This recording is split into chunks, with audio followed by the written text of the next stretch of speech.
Seeing a huge open door. And sometimes the reason that we can't see the open door is because of the disappointment of the seasons past. Because we haven't seen the breakthrough that we once saw or had hope for up until this moment. And disappointment clouds our eyes. And I pray today that God would break off your disappointment. That He would shatter those things that are clouding your mind and causing you not to see what He has. But part of the danger of disappointment is that we make poor choices. And so we see with these two men what happens. It says that they were going from Jerusalem to Emmaus.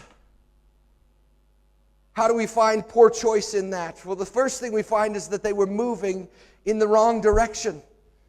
These two men were going in the wrong direction at the wrong time with the wrong crowd.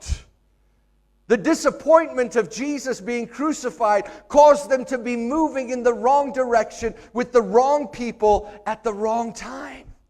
They were about to miss. They were literally walking away from Jerusalem, the place where it was going to happen. The revealing of the resurrected Savior was coming. The manifestation of who Jesus was is about to happen in Jerusalem, and they're going the wrong way. The problem with disappointment and hurt and pain when we don't deal with it in our lives is it causes us to make poor choices, to go in the wrong direction, to run away from God instead of to run towards Him.